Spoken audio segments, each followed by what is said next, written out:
May I come in? Now, So, take your seat. Thank you so much, sir. Okay, then you may like to introduce yourself to all of us. Okay, my name is Hajra Niaz. I'm from KPK and I'm a doctor by profession. I would like to start from my roots. My grandfather was the only son of a landlord of Hazara, but he decided to make his career on his own and moved with my grandmother to Abbottabad, where they both joined public service. But unfortunately, that dedicated public servant and renowned Urdu poet could not live long. My father, who was very young at that time, did not let his death become the shackle of his feet and made it to international civil service, where he has been serving for the last 2 decades. It was because of the support that my parents extended to me and my sisters, despite coming from a backward area of KPK, that I didn't only shine academically, but also received the awards like Prime Minister Innovation Award, KPK Innovation Award, and Dean Honor Award. I was also among the top 30 global nominees of BBC's radio play selection. And I'm in my very humble capacity. I have a mental health related startup which is based in NUST, National Science and Technology Park. With the help of my parents, I was able to attempt CSS during my house top. And with all these endeavors, and Alhamdulillah, I'm sitting here today. So my entire life has been the embodiment of my school's motto, "Go non ascendum, to what heights can I not rise?" And it was possible because of the unconditional support that my parents extended to me. So that's all about me. Thank you. Do you want to join the administrative services of Pakistan? Yes, I'll be honored to be a part of it. Tell us something about Pakistan as a country. What do you know about Pakistan? Sir, if on this globe, this small planet in the huge like galaxies and galaxies, if on this globe my heart lies somewhere, it's Pakistan. So Pakistan, as its name says, is a land of pures, and it's still very pure, though some layers have been accumulating over it. But I have this very firm belief that one day that purity would still come out, would still shine on the map of the world. Sir, Pakistan has huge potential. It has the geopolitical benefit. It has natural resources. It has a lot of potential in tourism. It has a very good demographic dividend in this world, which is increasingly aging. So when used efficiently and effectively, these resources would inshallah rise Pakistan back as an Asian tiger and then as the big world power. What is the area of Pakistan? So area of Pakistan is 7,96,000. What is the population of Pakistan? So it's currently 228 million. Now you tell us, what is the governance structure of the state of Pakistan? Okay, sir. Under the constitution. Okay, sir. I'll tell broadly. Pakistan is governed by its executive, and among the executive we have ministries on the top, the elected ministries, and then we have the bureaucracy that executes the policy that's made by the ministry and bureaucracy together. And among the bureaucracy, from the level of secretary to the level of the assistant commissioners and in like different capacities, we have a very good hierarchy, a very systematic one. So they execute the plan. You just brief us about the state of economy as you see today. Okay. Sir, I would divide my answer into some short-term problems that we have, some long-term problems that we have, and where I'd see it going. So in the short term, our macro and microeconomic indicators aren't very good. We have like circular debt issue. We have our current account deficit. We have our inflation. Like I read in the newspaper today that it has like reached 36-37% temporarily. So we have the short term issues that are very horrific, and there's a lot of terror among people regarding these, but we need to calm the people about these, because these are very temporary indicators. Then there are long-term issues, which I see as the potential area where we need to work and where the things would actually improve. as we need to have like charter of economy, we are yet to separate or segregate economy from the politics and from the ups and downs of like our national and international issues. So we have some macroeconomic issues too, and some long-term issues too, and there are different ways in which these could be addressed. One subject was U.S. history. Yes, sir. When the Constitution of United States was written, sir, initially there were articles of confederation. They came in just the year. Okay, the year of the main constitution, which was written by the Constitutional Convention. Okay, so it was 1786 and 87. Then in 87 it came out. 86 it was written. Now you tell me, what is the difference between constitution and constitutionalism? How you will differentiate? Constitution and constitutionalism. Okay, sir. Constitution is a draft, is the set of principles on the basis of which the government decides how they'll govern, and on the basis of which people are given their rights. It establishes a social contract between the people and the government. And constitutionalism is that ideology or that mechanism through which the constitution is upheld, it's maintained, its superiority is maintained and is executed. You are coming from Mansehra. Sir, I did my schooling. My domicile is from Mansehra. Yes. Do you know anything about Mansehra district? What is the governance structure there? So governance structure is just the same, but yes, I'll tell you about the union councils, the tehsils, the districts, and then on the basis of these, the same government governance structure. It is the third tier of the government. Pakistan की constitution में there are 3 levels of governance. Yes, sir. ठीक है ना, एक national level है, provincial and the district level. So what is the structure of governance at the district level? Okay, sir, I'm not very sure about it, but on the district level, definitely we have these district administration in the form of the DCs, and then we have the tehsils, in which there are the assistant commissioners, and then we have the lower tiers. So that's how it's made. But we have in Mansehra, we have in Hazara division, we have Mansehra district, and then in Mansehra we have further tehsils. 5 tehsils are there, and 59 union councils are there, and on the basis of it, governance is executed. Your hobbies are writing poetry. Yes, sir. So can you share some lines from any of your poems? Yes, I would love to. Sir, one of my poetry that I wrote on Ishq Haqiqat, it starts as जो ज़मीन मुझसे दगा किया, मुझे आसमां पे पनाह मिली, मुझे जन्नतों की तलब थी कब, मुझे अर्श रब पे फना मिली, मेरे रुख के नूर को देखकर मुश्ताक थे जिब्रील भी, खोला जो नामा अमाल को मैं उन्हें सरापा गुनाह मिली, मैं यहाँ वहाँ मैं इधर उधर चलती रही थकती रही, कभी ये मिला कभी वो मिला, जो तलब थी वो मुझे ना मिली. मुझे so should I continue? That's good. No, that's fine. Okay, very good. Okay, you U.S. history is your optional subject. Can you tell us about some special or important events of U.S. history which has impressed you, or which were really helpful in creating favorable environments? Sir, I'm a big fan of Wilhelm Raiffeisen, Akhtar Hamid Khan, Shoaib Sultan Khan. I believe in the power of people. I believe in the bottom of change.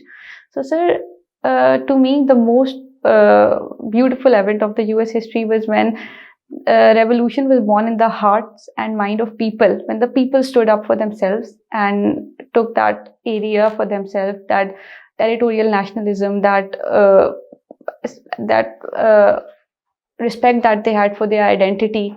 So that was the first event that I regard very high.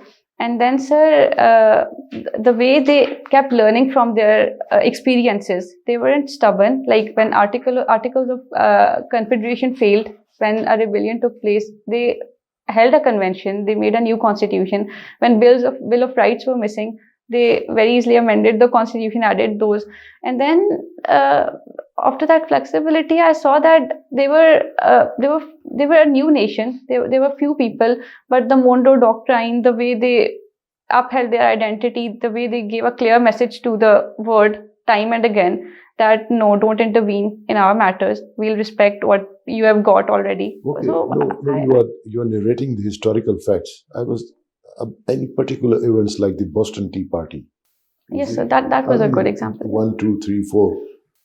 Such events, incidents, which you thought were important in the U.S. history. That was my So should I? question. No, it's all okay, fine. A number of administrative reforms have been held in the last 3-4 years here to improve the working of our bureaucratic machinery. Can you share with us those reforms? Okay, sir, unfortunately, I'm not very prepared on it, but yes, I'll go check into it and grab more details. But as far as I know, there's a lot of debate about the expenditure on the machinery, about managing the expenses, and then about the hierarchy. I'm not very sure, but No, I think sure.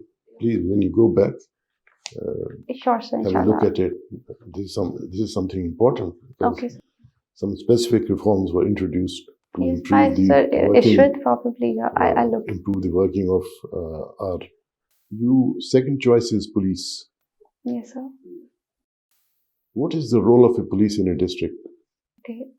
Sir, in a district, police maintains law and order, and police has the police is not only involved in policing. I think police can, if we have a strong institution of police, not only would the criminals be punished, but I think there would be a prophylactic role, that crime would automatically decrease. So I think that's what's the main role of police is, not only to act in the after particular crime or after particular breach in law and order, but to maintain such a reputation, such an image, and such an impression on the people who come in their jurisdiction, that crime automatically decreases. So that's how I see police.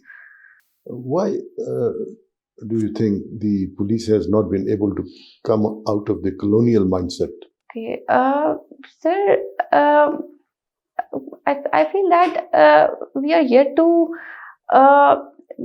we are yet to empower our police, and we are yet to define its responsibilities. We have to do it again. We have to update it, because I think how we see the police, how we define it, that concept is off its shelf life now.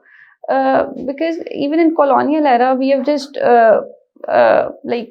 we had the army chief in the viceroy's executive, but where was the police? So we have a very orthodox image of the police. So I think it needs to be modified at every level, at the level of the constitution, at the level of legislation, at the level of police itself, at the level of how we are portraying them. Now it might seem very informal to say this here, but sir, we have a lot of songs, we have a lot of dramas, we have a lot of films that are praising our military, which is no doubt a very reputable institution. But right now we have just one play, Jok Sarkar, being aired, which is highlighting the contributions of police, and it is very much being praised by the people. So we need to show this. We need to boost their public image too. We need to give it a new perspective, new dimension. So that's how I see it. Welcome to CSPs Academy for CSS PMS preparation. CSSPMS तहरीरी इम्तिहान के तमाम मज़ामीन की online और on campus तैयारी के साथ साथ subject selection, assignment checking, class test, mock exam, individual teacher discussion और फीडबैक सेशन का इनकाद किया जाएगा। इसके अलावा FPSC की तजवीज़ करदा बुक्स से बने मयारी नोट्स और CSPs पब्लिशर की बेहतरीन बुक्स मुहैया की जाएंगी।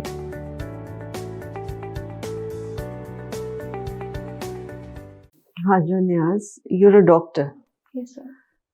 by education ji, and ji, training. yes, How do you see the difference between homeopathy and alternate medicine? Okay, ma'am, alternate medicine is a broader concept, and homeopathy is one specific area. And ma'am, I think medicine, whatever kind of medicine it is noble.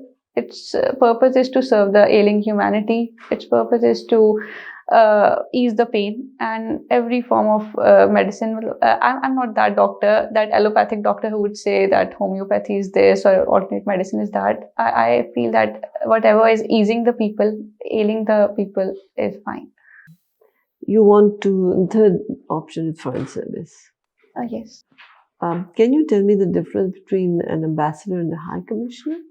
Ma'am, I'm not sure, but I think an ambassador to a country is the one who represents the country and while going there and maintains the office there, while a high commissioner operates in the home country and manages the coordination. And high commissioner also has a particular role. Like they are the high commissioners on some particular area, and ambassadors manage the overall coordination. Have you been reading the newspapers?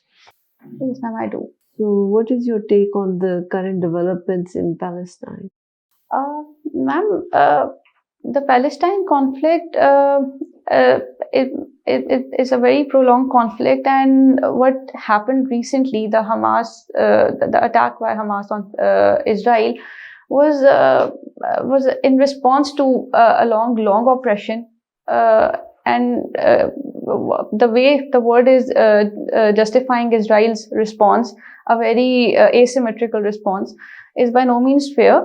And if I see this conflict besides Israel and Palestine issue, there were many new dimensions to it that personally influenced me. When Hamas was attacking Israel, it attacked from sea, from air, from land, and then they had a separate social media team. And it kind of impressed me. It was an area that people weren't giving a lot of attention to, but I saw a new dimension of war in it, that they understand the importance of the propaganda. They understand the importance of portraying things on social media. They understand the importance of covering every frontier when you attack something. So I think that it should be seen in that context too, besides that particular conflict. And regarding that conflict, what needs to support humanity rather than taking sides with any particular country based on their ideology and foreign policies.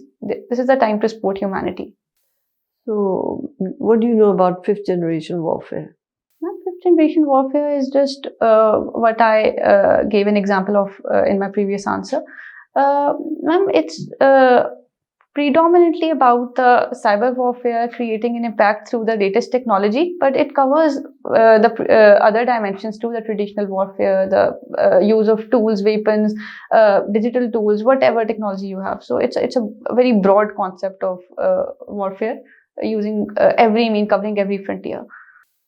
So, from this answer, should one deduce that you referred to your earlier answer, that now it's the fifth generation warfare that's going on there? Yes. Are you sure? Yes, it could be said, because at least they started it that way. And now it's not even a war, it's just a brutality. It has now transformed into a one-sided brutality, an asymmetrical brutality. Now I won't refer to it as a war, but initially it was an attempt to start a fifth generation warfare.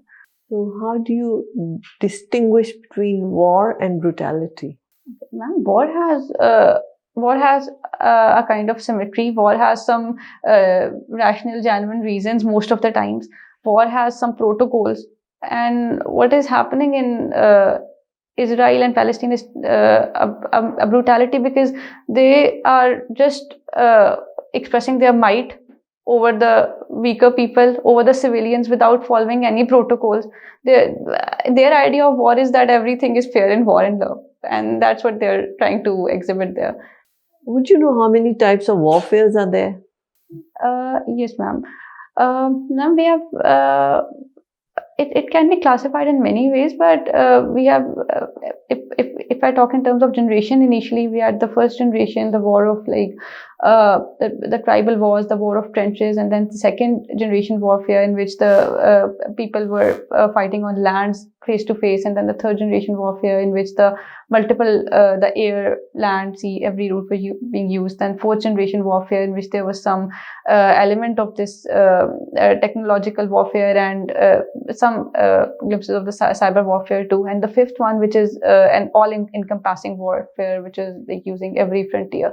So that's how it could be classified, and we could also classify it on the basis of route, on the basis of the means being used, like land, air, etc. So I'll classify it that way. Thank you so much, Hajra. Dr. Saab. Thank you, ma'am. See, Hajra, recently you read a book of Shashi Tharoor, The Dark Era. Yeah, sir. Which era he considers the dark era? So the colonial era of the. Do you agree with the author? Yes, I do. So I do, but as I had gender studies as my optional, and when I compared, let me put it in another way. If I compare colonial era with today's era, I would agree to the author. But if I compare colonial era to the previous era, I would agree to author in some dimensions, and I would deviate from that concept in some respects. Like, see, previously we had widow sati, we had no widow remarriages, we have polygamy, Okay. we had divorce issues. Well, I'll tell you a few things. Like, there was no constitution before the arrival of the British. There was no railway system. There was no legal system. There was no revenue departments. There was no military cantonment. There were no modern medical sciences and other sciences, technological advancement. Very poor economic system in subcontinent. They introduced industrialization. Still, you agree with the Shashi Tharoor? I think whatever could be justified makes sense is true. So Shashi Tharoor put forward a very good argument that Give me the arguments. So he said that even if they kind of made some development in the area, but that was also for their benefit. They were taking the raw material from what we call dependency theory. They were taking the raw material from India to their continent. They were making the finished products and doing what Karl Marx said, that they were turning into bourgeoisies and treating Indians as the proletariats. And then even Indians could use, even if Indians were allowed to use those services in trains, he said that they were simply isolated in the very, very outdated and very unequipped sides of the rails, etc. Okay, which political thinker in the West is your favorite political thinker?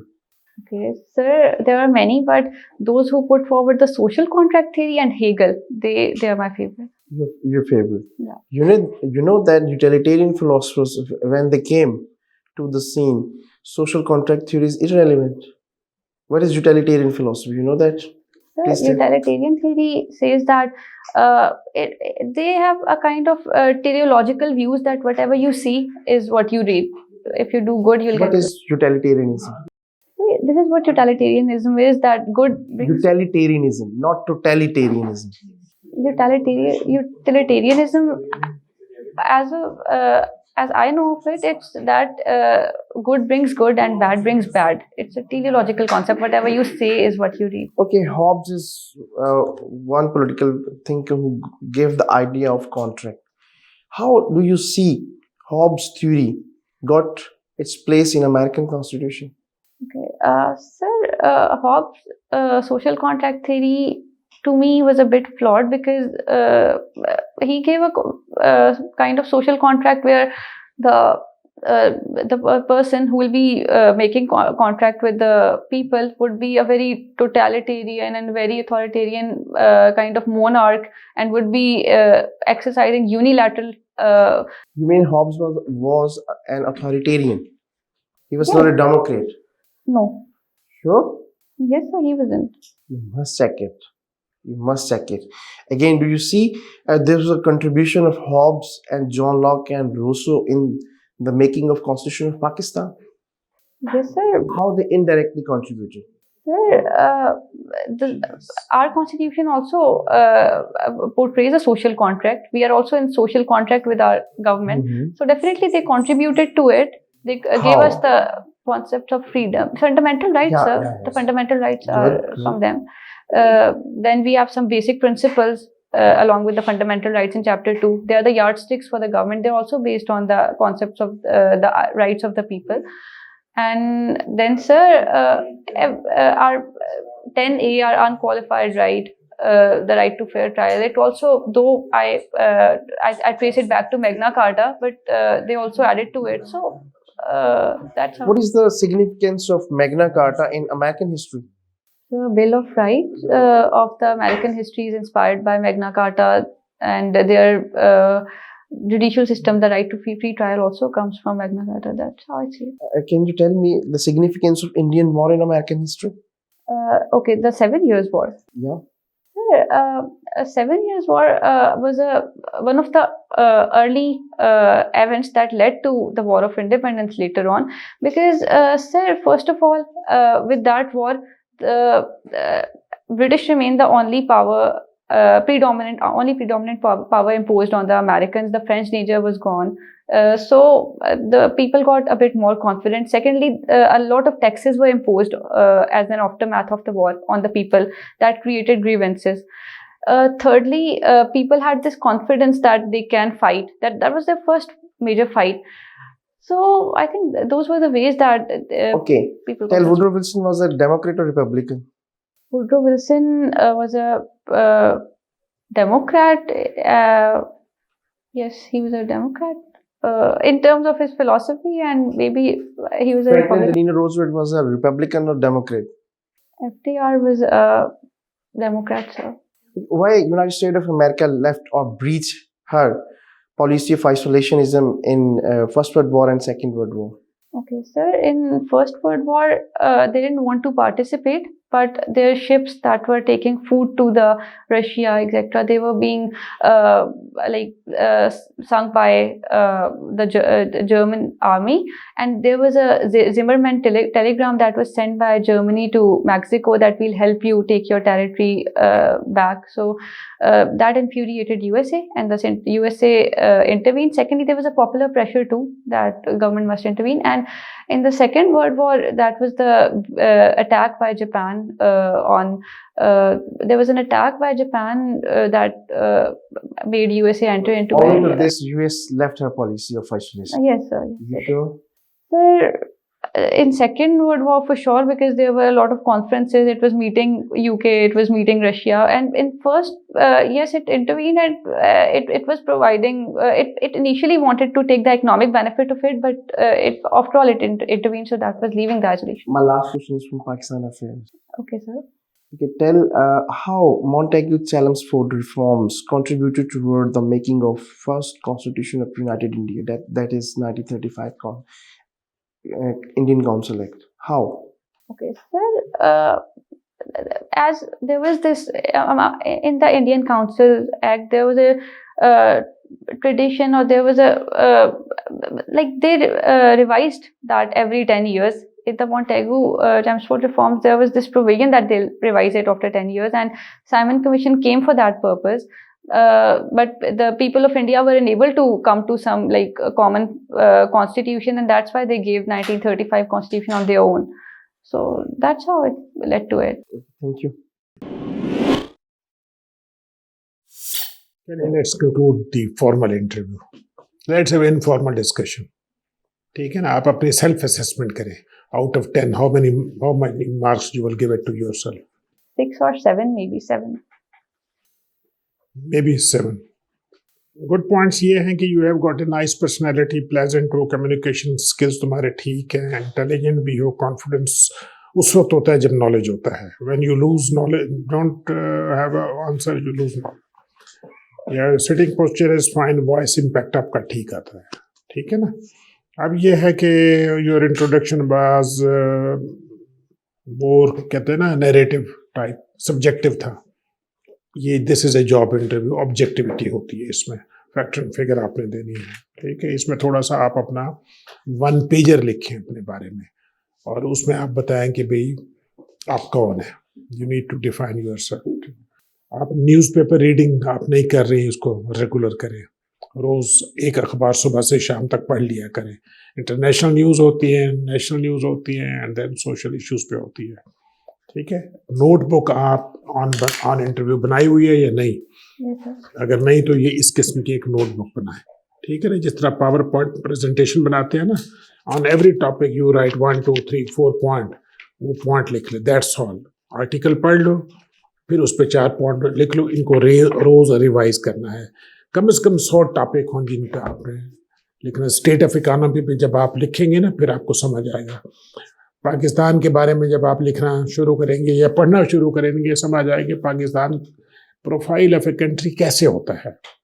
ठीक है ना. Where it is located, what is the size of the, what is the area of the country, what is the population, what is the economy of the country, governance structure क्या है. मतलब कम से कम 1-2 minute you could be able to tell us.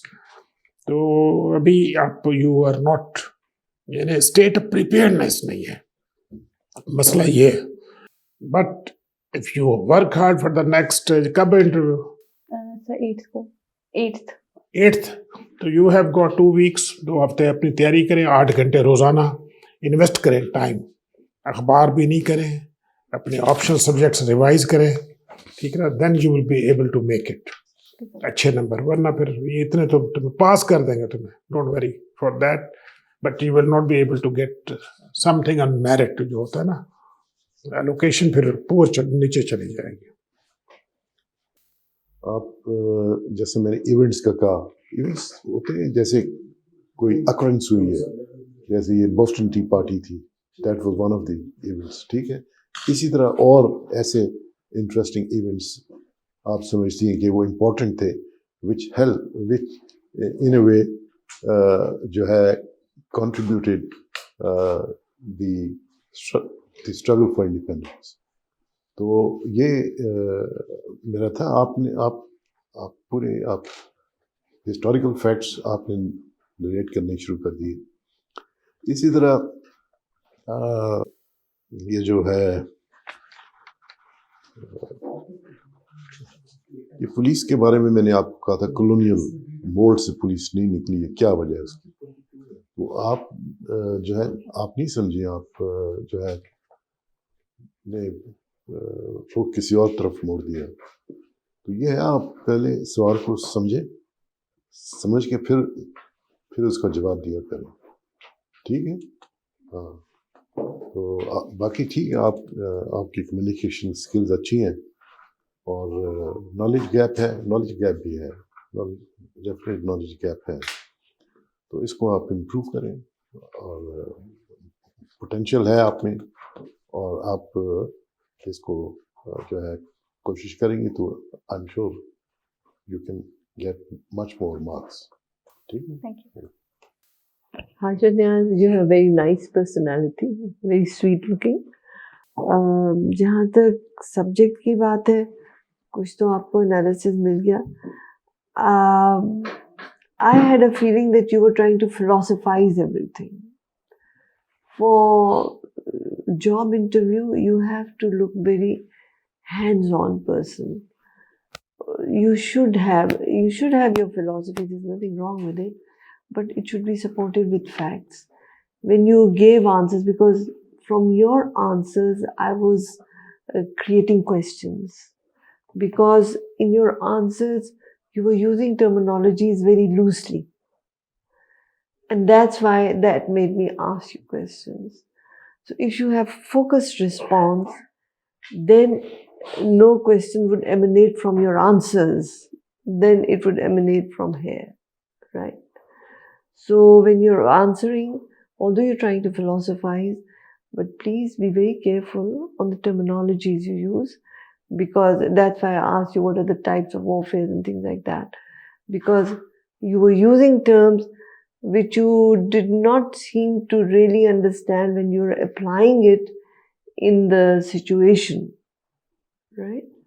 So जैसे दुरानी साहब ने कहा, प्रैक्टिस के लिए आसान तरीका, ये बुक आपने ले ली, पिछले 2 महीने के आप अखबारात ले लें, skim through the heading, जो headlines आ रही हैं, they're repeated constantly, वो 10, 12, 20 जो भी हैं वो इसमें लिख लें, and then write points and be very careful in reading the way the incident is reported, क्योंकि उसमें जो words use हो रहे होते हैं उनकी एक nuance होती है, और different media, जिस तरह CNN उसी खबर को एक तरीके से लिखेगा, BBC एक तरीके से लिखेगा, आपके अखबारात एक तरीके से लिखेंगे, and you can see the difference of how the nuance is changed by choosing a different word for the same thing. So that's where, because you're a doctor, you're an analytical, you're smart enough to see the differences, and you can understand why those differences are being introduced in that news, right?